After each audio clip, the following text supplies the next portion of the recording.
할렐루야.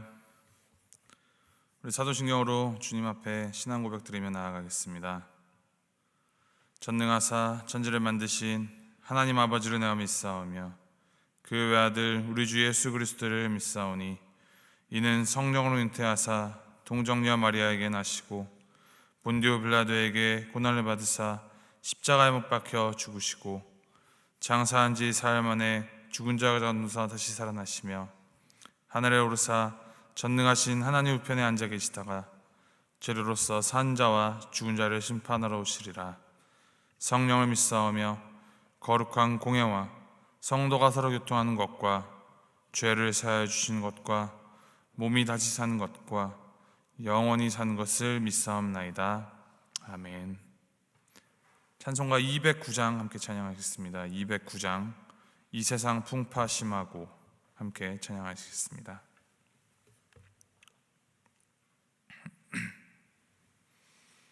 찬송가 209장 함께 찬양하시겠습니다.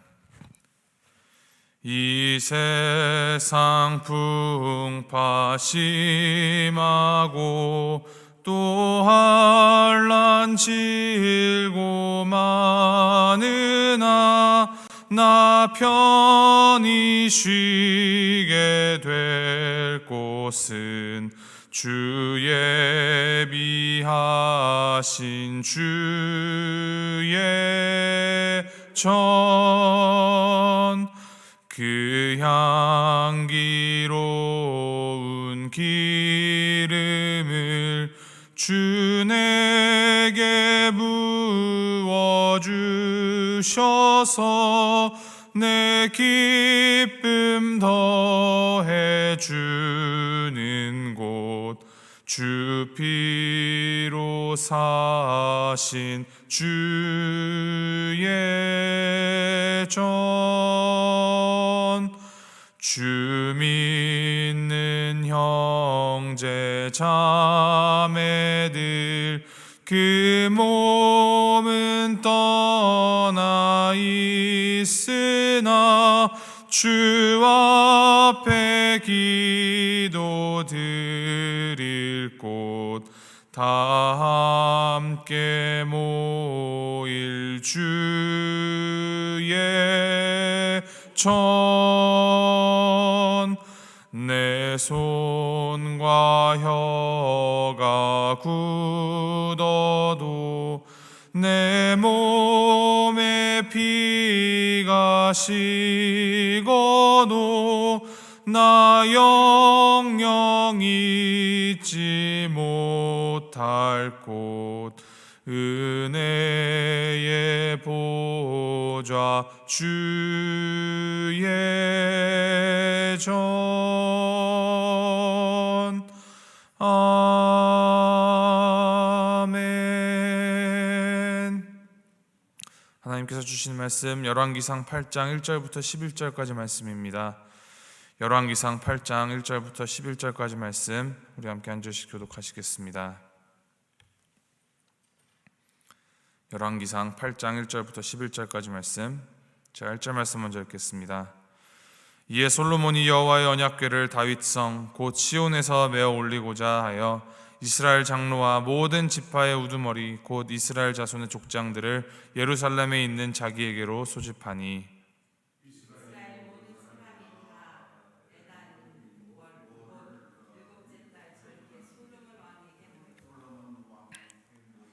이스라엘 장로들이 다 이름에 제사장들이 궤를 매니라.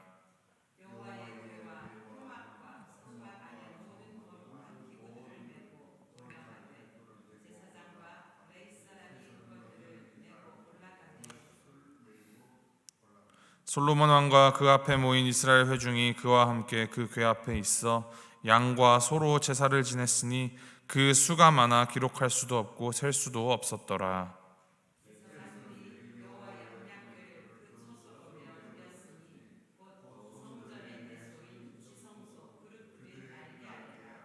그룹들이 그 궤 처소 위에서 날개를 펴서 궤와 그 채를 덮었는데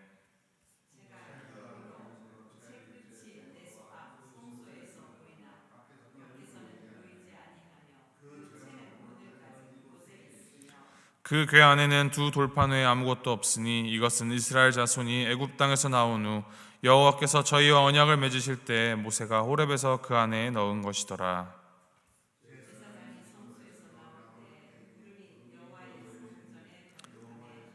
11절 함께 읽겠습니다. 제사장이 그 구름으로 말미암아 능히 서서 섬기지 못하였으니 이는 여호와의 영광이 여호와의 성전에 가득함이었더라. 아멘. 성전을 짓는 것도 중요하지만 이 성전이 하나님의 집이라고 불리려면 하나님의 임재가 있어야만 이 성전다워질 수 있습니다. 성전에 하나님의 임재가 있다라는 것을 상징하는 것이 바로 언약궤였습니다. 그렇기 때문에 이 성전 건축을 모두 마친 후에 그 성전의 지성소에 있어야 할 언약궤가 지성소에 안치되어야 했습니다. 그래서 솔로몬은 성전 건축을 모두 마친 후에 이 성전 봉헌식을 진행하면서 가장 먼저 언약궤를 지성소에 안치하는 의식을 행합니다. 이스라엘의 모든 장로들과 우두머리들과 족장들을 다 모이게 하였습니다. 이 성전 봉헌식은 이 에다니몰 곧 일곱째 달 절기에 진행되었다라고 기록합니다. 추정하기로는 이것은 초막절이라는 이 절기에 맞추어서 성전 봉헌식이 진행된 것으로 보입니다. 이때 이스라엘의 모든 사람들이 모여서 다 모여 언약궤를 이 새로운 성전의 지성소로 옮기는 의식을 진행하였습니다. 제사장들과 레위 사람들이 조심스럽게 성막에 있었던 그 모든 성물들과 언약궤를 조심스럽게 메어서 새로운 성전의 이 지성소를 향했습니다. 아마 성전 건축에 있어서 절정의 가장 하이라이트, 이 언약궤를 지성소에 안치하는 일이었을 것입니다. 이런 거룩한 의식을 행하면서 솔로몬 왕과 이스라엘 회중은 언약궤 앞에서 셀 수 없이 많은 양들과 소들을 제사로 하나님께 올려드립니다. 그리고 지성소에 이 그룹들, 그 아래에 언약궤를 두어서 그룹들의 날개가 언약궤를 덮어 보호하는 모습으로 그 언약궤를 모셨습니다. 언약궤 안에는 모세가 호렙산에서 하나님께 받은 두 돌판이 있었다 합니다. 아마 기존에 있었던 만나를 담은 항아리와 아론의 쌍난 지팡이는 이전에 전쟁으로 인하여서 언약궤를 빼앗겼을 때 유실된 것이 아닌가 하는 추측이 듭니다. 우리가 기억해야 할 것은 언약궤 자체가 중요한 것이 아니라는 점입니다.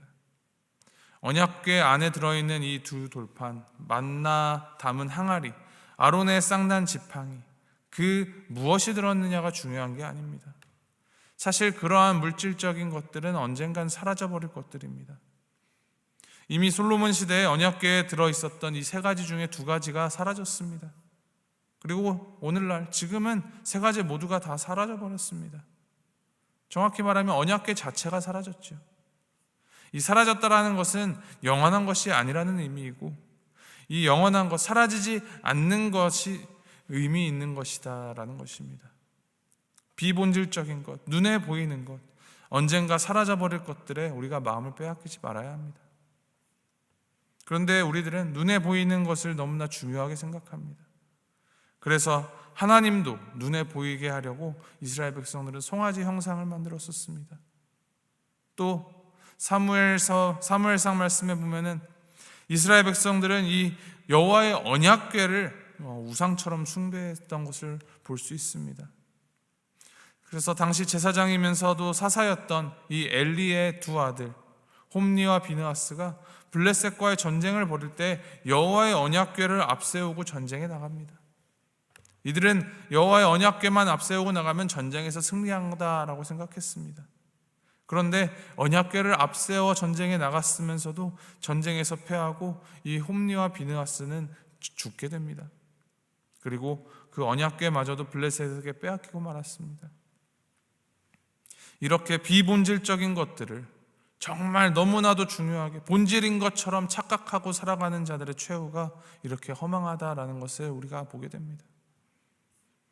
진정으로 중요한 것은 언약궤 자체가 아니라 이 언약궤를 통하여 약속을 세우신 하나님이십니다. 당시에 언약궤가 중요했던 이유는 하나님의 임재의 상징이었고 하나님께서 그렇게 말씀하셨기 때문입니다. 이제 솔로몬은 성전의 건물을 다 짓고 나서 이 하나님의 언약궤를 성전에 안치함으로 이제 성전을 성전으로 완성합니다. 그때 그 구름이 여호와의 성전에 가득하고 그 여호와의 영광으로 인하여서 제사장들이 감히 서서 섬기지 못할 정도였다라고 그 장면을 11절 말씀을 기록하고 있습니다. 언약궤가 이 성전의 지성소 안에 자리를 잡자 하나님께서 이 구름으로 자신의 임재하심을 보여주시고 또 이것은 이 성전을 기뻐 받으셨다라는 것을 보여주신 것입니다. 그때가 비로소 성전이 진정한 성전이 되는 순간이었습니다. 하나님의 임재가 없는 성전은 아무리 화려하고 아무리 좋아 보여도 성전이라고 할 수 없습니다. 오늘날 우리가 하나님의 성전입니다. 그런데 우리 안에 하나님의 임재, 이 하나님의 동행하심이 없다면 성전이라고 할 수 없습니다. 아무리 종교적인 외형이 좋아 보인다 하더라도 그것은 껍데기에 불과합니다. 우리 안에 진정한 하나님의 임재가 있어야 하고 하나님과의 동행함이 보여져야 합니다. 이것을 기억하시면서 마음의 중심에 하나님을 모시고 하나님 중심으로 살아가는 우리가 되기를 간절히 축원합니다. 말씀에 풀은 마르고 꽃은 시드나 오직 주의 말씀은 영원히 서리라 하였습니다. 그 말씀 의지하여서 영원하신 하나님의 그 말씀 위에 굳게 서서 말씀 따라 순종함으로 오늘을 주님의 빛된 자녀답게 살아가시기를 주님의 이름으로 소망하고 축복합니다. 함께 기도하시겠습니다. 하나님 아버지, 솔로몬이 그렇게 화려하게 성전을 짓고 그렇지만 그 성전의 시작과 끝은 오직 하나님이심을 우리가 깨닫게 됩니다. 언약궤가 성전에 안치될 때 하나님의 임재를 확인하게 되었음을 보게 하시니 주님 감사합니다. 주님의 성전인 우리들의 삶과 마음의 중심에 주님을 온전히 모시어서 정말로 성전다운 성전으로 살아갈 수 있도록 주님 인도하여 주시옵소서. 화려함이나 거칠애로 치장하지 않게 하시고 진실로 나의 일거수일투족 속에서 하나님의 성품과 하나님의 마음이 묻어나오도록 하여 주시옵소서. 세상의 다른 것들에 목적 두지 않고 오직 겸손하고 담대하게 하나님만 따르며 살아가는 주님의 몸된 교회로 살아갈 수 있도록 주님 함께하여 주시옵소서. 감사드리며 이 모든 말씀 우리 주 예수 그리스도의 이름으로 기도합니다. 아멘.